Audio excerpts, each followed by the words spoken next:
No vídeo de hoje eu vou conversar com uma personagem, a mulher mais famosa do enduro de regularidade brasileiro. Fique ligado!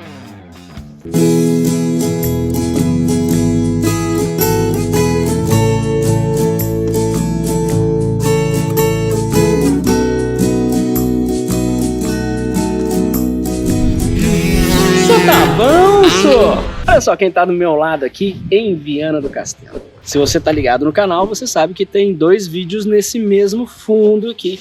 Nós estamos aqui com a Mônica Cury e o Euclides. Eu já gravei uma entrevista com o Euclides aqui, que está no canal. E agora eu tenho uma entrevista com a Mônica. Se você não viu a entrevista com o Euclides, tá aqui no card, ó. Mônica, seja bem-vinda. Obrigada, Renato. Um prazer estar conversando com você aqui em Portugal, hein?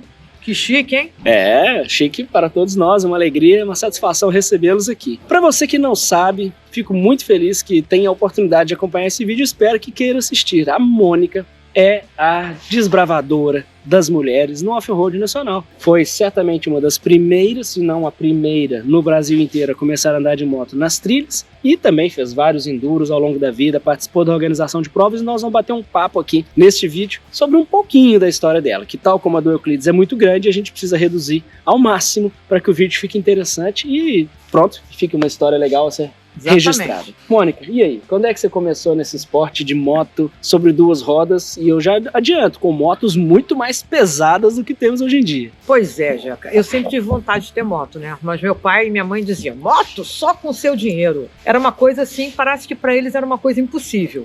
Mas aos 18 anos eu passei para a faculdade, passei para o segundo semestre e resolvi arrumar um emprego temporário. E esse emprego temporário virou um emprego permanente. E aí, com carteira assinada, salário, ele falou assim, vamos comprar um consórcio, você compra um consórcio de moto, 60 meses, vai demorar... Lançaram a DT 180. Compra essa moto aqui que é legal, e aí, quando você já for sorteada... Já com segundas intenções, tá? Você já queria que ela comprasse a moto para você andar na moto dela. Quando você for sorteada, vai demorar, porque um consórcio de 60 meses, e aí, até lá a gente convence seus pais. Quando é que eu fui sorteada? 15 dias depois, na primeira assembleia. Aí eu me vi com um problema. Bom, a moto foi emplacada no endereço da tia dele, lá em Copacabana, perto da minha casa. Ficava guardado na garagem dele e eu pegava a moto escondida, né? Só que um dia, eu peguei a moto para dar uma volta, eu parei num sinal de trânsito e eu comecei a olhar que um cara tava meio que... Não sei se ele tava flertando comigo. Eu fiquei meio incomodada. E aí ele resolveu partir pra ignorância. Tá pensando o quê? Já caiu aí com a moto toda amassada? Tá se achando? Falou alguma coisa assim. Meu sangue ferveu. Quando eu olhei pro lado, o tanque embaixo estava todo amassado. Aí eu olhei, aí ele olhou pra minha cara. Você jura que você não sabia que seu tanque estava amassado? Eu falei, não, eu não sabia que o tanque estava amassado. Resultado. Ele pegou minha moto e estava fazendo trilha com ela. E acabou com a minha moto. Ele acabou com a minha moto, entendeu? Que sacana! Ele acabou tanto com a minha moto que em 6 meses ele comprou a minha moto de mim e comprou uma nova pra mim. De tanto dó que ele ficou. E aí nós ficamos com 2. E aí? E assim, na primeira prova que teve, ele já tinha esse negócio do balcão, que ele conversou, fazer trilha na floresta. Teve a primeira prova lá em Valença. E eu falei assim, bacana esse negócio de andar na terra, deixa eu pegar a moto aqui pra andar na terra pra ver como é que é, e gostei. Aí comecei a falar assim, me leva pra andar, me leva pra andar. Aí comecei a ir com eles, né? Só que naquela época, nós andávamos com... Não vou dizer que nata não, na época nós éramos... Era os fodões do cavalo do bandido, entendeu? Sim. Mas era o pessoal que mais andava no Rio de Janeiro, que era Cláudio Figueiredo, Caio Quinê, Caio Pacífico, Márcio Max, Marcelo. E nós andávamos, chegava uma hora que a Mônica caía pra um lado, a gente botava lá em cima da moto, ela caía pro outro. Aí normal. O Marcelo, que era o dono da fazenda, conhecia toda a região, disse, Mônica, pega essa estrada aqui e vai pra casa. Eu chegava, eu deitava assim na cama, eu não conseguia levantar. Normal, gente, a moto pesava muito, era muito pesada, era muito sem ciclística, era difícil. Não, e eu ficava pra trás, eu tomava corrida de vaca, de boi, aí o pessoal, vem embora, rápido, a vaca, o boi! E eu desesperada, caía, nossa. Bom, até que eu fui aprendendo, né? E aí, em 84, eu comecei a competir fiz apoio pra ele em 83 no Independência, achei barato, né? Um cacete, um monte de moto. Tinha uma mulher, que era a Rafaela, que infelizmente depois parou. E fiquei super empolgada com aquilo. Em 83 eu comecei a correr. Em 84 eu comecei a correr o Campeonato Carioca de Enduro de Velocidade. Meus pais não sabiam nem que eu tinha moto. Que dirá que eu já estava participando de um esporte, que dirá que eu já estava competindo. Quando chegou nas vésperas do Enduro da Independência, que eu me inscrevi, em 1984, segunda edição, eu tive que comunicar em casa que eu ia fazer a prova. Aí eu cheguei, falei, gente, eu vou pro Independência. Aí meu pai, legal, você vai fazer apoio de novo pro Euclides? Eu estava de casamento marcado, já estava noiva, ia casar dali a 6 meses. Eu falei, não, eu vou correr. Aí meu pai, como assim? Você vai correr com que moto? Eu falei, com a minha. Aí meu pai, a de banquinho vermelho. Eu falei, por quê? Porque toda vez que eu vejo vocês saindo de moto, você sempre anda na de banquinho vermelho e ele não anda na de banco preto. Ele tem 2, não, né? A outra era sua, né? Eu falei, pois é. E aí eu comecei e a minha surpresa foi que, bom, primeiro, padeci no primeiro Independência. Primeiro porque... Choveu. Não, antes da chuva teve o problema que nós largamos, as duplas largaram separadas. Você lembra? Você não lembra? Lembro, foi 87. Não, É. 84. 84 também era 84. Mas... Paraty largou. Eu larguei de Paraty e a minha parceira largou de Guaratinguetá. E nós nos unimos em Taubaté. Ah, olha só. E aí eu já saí sozinha, perdida. Pior de tudo foi o terceiro dia. Choveu na madrugada do segundo e terceiro dia em São João del Rei. Caiu o mundo. E eu descobri que eu não sabia andar na chuva, na lama. Claro, nunca tinha treinado isso. Afinal de contas, vocês não saíam pra treinar na chuva. Não, mas na hora da prova choveu. Exatamente, porque todo dia todo domingo que a gente ia fazer trilha que chovia, não vou, tá chovendo. E aí eu descobri que eu não sabia andar na chuva. Cara, aquela lama, aquele barro, eu andava 10 metros para frente e 5 metros para trás.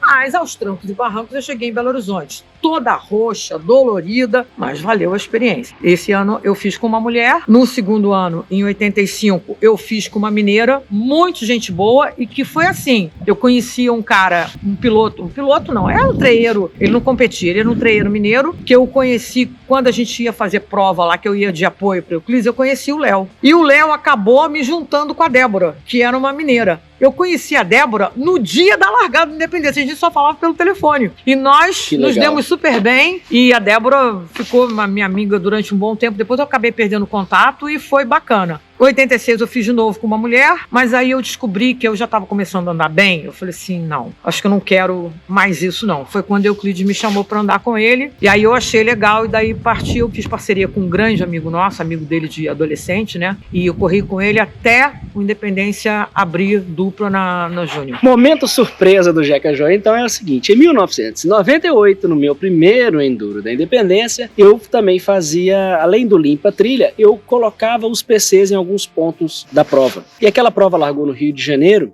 e eu fiz o Limpa Trilha já chegando em Juiz de Fora, que foi o primeiro pernoite. Então logo cedo eu fui colocar os PCs ali na região de Juiz de Fora, e eu não me esqueço, numa cidade, que esta eu não lembro o nome, mas uma pessoa me parou e falou assim, essa é aquela prova que tem aquela mulher que anda? E eu falei assim, é sim, ela vem que horas?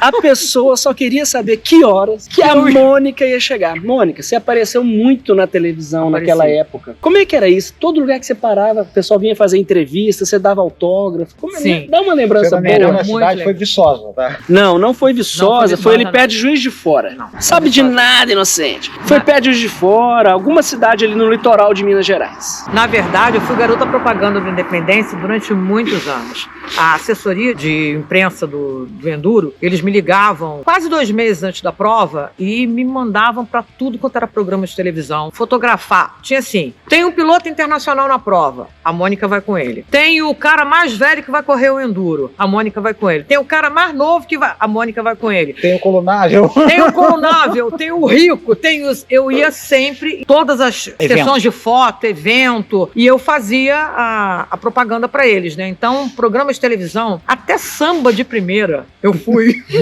Programa do Rio. Então, eu era bem conhecida na mídia mesmo. E na época a gente tinha, era TV, rádio, jornal e revista de papel, né? É verdade. E eu tinha muitos patrocínios patrocínios bons também, né? Que uma coisa ajudava a outra, né? Essa publicidade ajudava a Independência e acabava me ajudando a conseguir patrocínio. Em contrapartida, era bom pro Enduro, porque eu fazia propaganda do Enduro e era bom para a empresa que me patrocinava. Só que tem o seguinte, eu sei da história dos dois e o homem é diferente. O homem, ele tem uma vida diferente da mulher. A mulher tem filhos e essa aqui teve 2 ao longo dessa história. Como é que é lidar com a gravidez durante competições como o Enduro da Independência e as outras, por exemplo?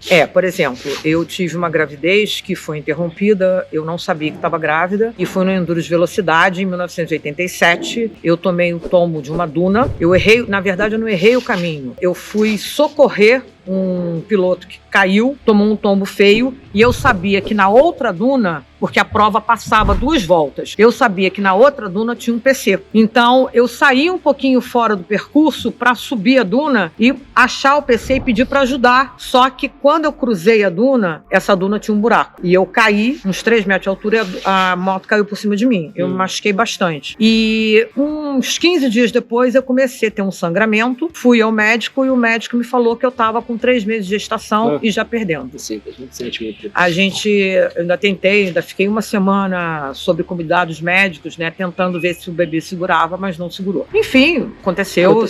Eu tenho uma cabeça boa com relação a isso, tá? Sim. E acabou que foi por causa da queda na moto. Sim. Aí, em 89, eu engravidei do Ian, parei durante esse tempo da gestação e voltei a andar 4 meses depois. E aí a nossa rotina, o nosso primeiro filho, a gente andava todo final de semana, corria, treinava. Aí, com a chegada do Ian, nós dividimos o tempo. Era um final de semana para o Ian e um final de semana para nós. E a gente fez isso durante anos. Com a chegada da Rebeca, a Rebeca veio 12 anos depois do Ian. A Rebeca tá aqui, gente, já tá acompanhando ali, ó. Tá ali, ó. Com a chegada da Rebeca, 12 anos depois, eu já não era mais tão novinha assim. Eu tive um parto um pouco mais complicado e eu, como optei por amamentação exclusiva, eu demorei 8 meses para voltar a andar. Só quando a Rebeca tinha 8 meses que eu voltei a andar. E aí, quando eu comecei a andar, para não deixar a Rebeca sem amamentar, a primeira independência que eu fiz pós-nascimento da Rebeca, eu levei a Rebeca para amamentá-la durante o Enduro.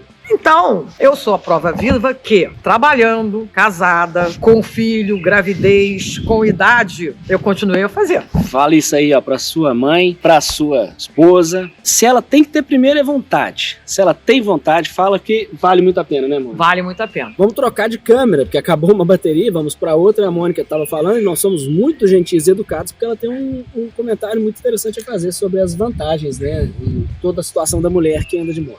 Na verdade, eu sempre soube que era muito difícil uma mulher dar continuidade durante tantos anos, como eu, no caso, que competi praticamente durante 30 anos. Desses 30 anos, eu praticamente fiquei uns 25 anos quase que sozinha, porque de vez em quando aparecia uma ou outra, mas na maioria do tempo eu participei sozinha mesmo. E eu sei que é difícil porque é um esporte, é hard, a gente cai, machuca, a moto é pesada, a moto é alta, mas tem um outro complicante. Se você não tiver uma parceria do seu parceiro, namorado, ou se você não for filho de treieiro, que é o caso da Bárbara, filho de treieiro, o pai dá incentivo, claro, mas depois que você namora e casa, se você namorar e casar um surfista, um velejador, como é que isso vai? Não vai. Vai conciliar, não vai. Mesmo que, aí, vamos admitir ainda que seja com treieiro. Tem gravidez, tem amamentação, tem trabalho, tem uma série de coisas que naturalmente acabam embarreirando. Então, muitas vão fazer por um período, por um curto período, algumas por médio período e pouquíssimas por longo período. A gente tem consciência disso, entendeu? Ou seja, a Mônica é uma privilegiada. Sim, eu fui privilegiada, porque ele, como parceiro do mesmo esporte, foi fundamental e sempre me deu toda a força e todo o apoio. Se ele fosse um velejador, como é que ia ser? Nós éramos mergulhadores também, né? Nós sempre fizemos os mesmos esportes. Isso Tá? é bom. Fazemos vários esportes, sempre os mesmos. A única coisa que eu não aderi a ele foi o voo livre, que realmente eu não curto, né? E ele fez sozinho. Mas em compensação no jet ski eu sou muito melhor do que ele. É isso aí. Ô, Mônica, a gente está chegando aqui no final dessa entrevista. Eu queria saber, primeiro, te agradecer muito por você ter dado esse tempo aqui pra gente e saber futuro. Aliás, antes do futuro, saber quantos enduros da Independência você andou de moto. Eu fiz 24 edições como piloto. 24 4 enduros da independência, tá bom? Só que eu fiz mais 6 como apoio, então eu tive em 30 pronto. 30. Você que tá assistindo aí, coloca nos comentários se você não fez nenhum, ou 1, 2, 3, 4, 5. E eu quero ver se vai aparecer alguém com mais de 30. Então, um dia desse, alguém me perguntou, mas quantas provas você competiu? Eu falei, eu não tenho ideia. Mas eu posso chutar assim umas 200, 250 provas? Só aquela bandeja de medalha que umas 250 provas, com certeza. Então fica paradinho aí, põe a cabeça retinha que o nosso editor vai colocar aqui a coroa de rainha do Enduro Nacional.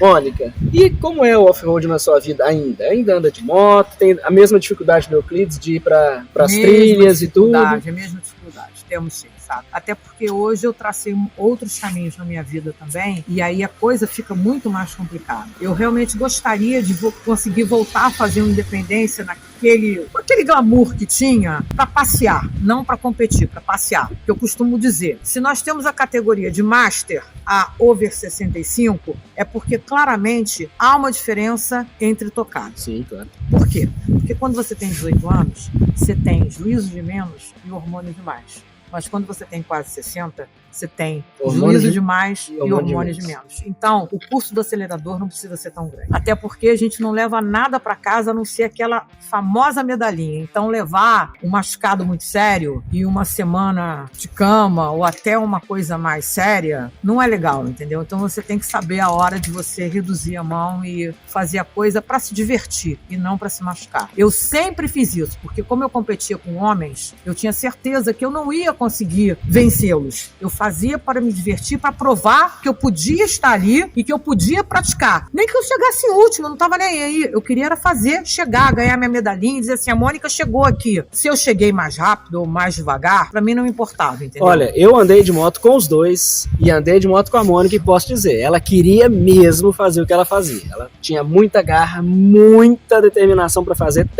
mas tinha que eu falo naquelas épocas que eu andei com eles. Mônica, muito obrigado por ter participado aqui dessa entrevista. Valeu mesmo. Se você não assistiu a entrevista com o Euclides, que é o marido da Mônica, tá aqui no card, aqui em cima. Para a gente encerrar essa entrevista aqui, você vai lá correr para ver a história desse casal fantástico. Obrigado, Euclides, também ter participado dessa entrevista aqui com a Mônica. Com certeza. Faremos outra no futuro. E outra coisa, quem quiser conhecer mais a minha história, o Jeca fez uma puta de uma homenagem para mim no ano passado, no dia 8 de março, Dia Internacional da Mulher. Ele fez na Promoto uma matéria sobre toda a minha vida no Enduro. Então, se você quiser conhecer um pouco mais de detalhes dessa minha história, é só acessar a Promoto do dia 8 de março de 2021. Isso aí, você entra no site promoto3d.com, procura a edição de março de 2021, você vai assistir lá esse material muito bacana. Eu agradeço a você que acompanhou e fique ligado, inscreva-se no canal, dê joinha, compartilhe com seus amigos e eu te vejo. Ative o sininho. Ative o sininho, assine o tivinho, qualquer coisa, mas é esse negocinho que tá aí, assim, ative ele e eu te vejo no próximo vídeo. Valeu! Valeu, gente!